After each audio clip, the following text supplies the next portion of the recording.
আজকে একটা দারুণ প্রশ্ন নিয়ে এসেছি। শুনলে ভালো লাগবে সবার। বাঙালি মুসলমানদের মধ্যে সর্বপ্রাচীন কবি হচ্ছে শাহ মোহাম্মদ শগীর। এখানে কোনো ভুল নাই। যাই হোক, কাজী নজরুল ইসলাম বিদ্রোহী কবি, অগ্নিবীণা কাব্যের বিদ্রোহী কবিতার মাধ্যমে তিনি বিদ্রোহী কবি আখ্যা পান। আলাউল হচ্ছে তিনিও একজন প্রাচীন কবি, তবে সর্বপ্রাচীন নয়। তিনি পরিচিত পেয়েছেন পদ্মাবতী কাহিনীর মাধ্যমে, উপন্যাসের মাধ্যমে। পদ্মাবতী উপন্যাস হচ্ছে সিংহলের রাজা গন্ধবর্ষণের মেয়ে পদ্মাবতী খুবই সুন্দরী, পৃথিবীতে তার খ্যাতি ছিল। আর এটা রত্নসেনের তুতা পাখি রত্নসেনকে খবর দেয় যে সিংহলের একটা মেয়ে আছে যে খুবই সুন্দরী, গুণবতী। যে কারণে রত্নসেনও তার প্রেমে পড়ে যায় এবং তাকে পাওয়ার জন্য ও সিংহেলে যায়। ওইখানে গিয়ে অনেক সাধনার মাধ্যমে পদ্মাবতীকে পটাইছে। পদ্মাবতীও তার প্রেমে সাড়া দিয়ে দিছে। প্রেম জিনিসটা এরকমই।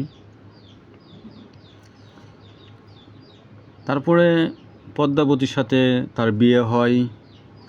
বিয়ে হওয়ার পরে তার যে রাজ্য আছে চিত্তরে, ওইখানে নিয়ে যায়। ওইখানে আবার রাঘব চিত্র নামে একজন লোক আছে, যিনি এই রূপের জন্য হিংসা করে। হিংসা অবশ্যই আছে, এটা থাকবে, সারা জীবন অতীত ছিল, বর্তমানও আছে। তো ও কি করে, তখন দিল্লির শাসনকর্তা ছিল আলাউদ্দিন খলজি, যাকে দ্রব্যমূল্যের নিয়ন্ত্রক বলা হয়। একজন দক্ষ শাসক ছিল।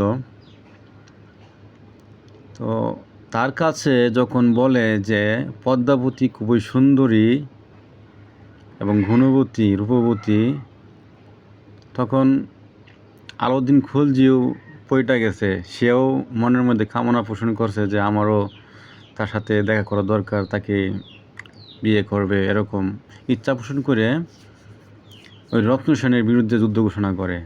লাউ ঠেলা। এই যুদ্ধের মধ্যে রত্নসেন কিন্তু মারা যায়। মারা যাওয়ার পরে আলাউদ্দিন খলজি যখন পদ্মাবতীকে আনার জন্য যায়, তখন ওই পদ্মাবতীও ছিল, সাথে রাজদরবার যে আরও কিছু মেয়ে ছিল, এই তারা শত্রুর হাতে অপমান বোধ করে এবং তারা কি করে, আত্মহতি দেয়। মানে আগুনে তারা নিজেদেরকে পুড়িয়ে ফেলে। এখানে মূলত একটা সার্থক প্রেমের কাহিনী তুলে ধরা হয়েছে, কারণ যেখানে রত্নসেন নাই সেখানে পদ্মাবতী তো থাকতে পারে না।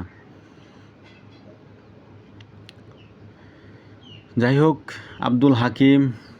আব্দুল হাকিমও প্রাচীন কবি, তবে সর্বপ্রাচীন নয়। তারও বিখ্যাত একটা কাব্য কাহিনী আছে, যেটা হচ্ছে নূরনামা, এবং নূরনামার বিখ্যাত কবিতা হচ্ছে বঙ্গবাণী, যেটার জন্য আব্দুল হাকিম খুবই পরিচিত। শাহ মোহাম্মদ শগীর হচ্ছে প্রাচীন কবি, এবং তিনি সবচেয়ে জনপ্রিয়তা পেয়েছেন ইউসুফ জুলেখা রচনা করে 1389 থেকে 1411 খ্রিস্টাব্দে। এবং এই ইউসুফ জুলেখা যদিও কোরআনের মধ্যে আছে, তবে শাহ মোহাম্মদ শগীর এখানে আরও কিছু নিজস্ব মতামত ব্যক্ত করছে, মানে কিছু সংযোজন করছে। যেখানে কোরআনের মধ্যে বিয়ের কথা পুরোপুরি কনফিউশন, অনেকে এটার মধ্যে রাজি নয় যে বিয়ে হয়েছে ইউসুফ জুলেখার মধ্যে, কিন্তু শাহ মোহাম্মদ শগীর তাদের শেষের দিকে তাদের বিয়েও দেওয়া হয়েছে তার যে রচনার মধ্যে, এবং যেটা বাচ্চাও হয়েছে। তো ইউসুফ জুলেখা তো মোটামুটি সবাই জানেন, তার মধ্যেও একটু বেসিক ধারণা যে সে ইয়াকুব আলাইহিস সালামের ছেলে ছিল, এবং তার যে ভাই ছিল তারা তার সাথে হিংসা করে তাকে একটা কূপে ফেলে দেয়, এবং মিশরের রাজা তাকে ক্রয় করে, যেখানে জুলেখা ছিল। এবং জুলেখা তাকে কুপ্রস্তাব দেয়।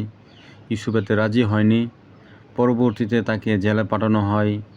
রাজার যে একটা স্বপ্ন দেখে এই স্বপ্নর ব্যাখ্যা দিয়ে ইউসুফ মুক্তি পায় এবং অর্থমন্ত্রী নিয়োগ পায়। এবং মিশরের যে একটা খাদ্যাভাব দেখা দিয়েছিল, তখন ইউসুফ আলাইহিস সালাম এটা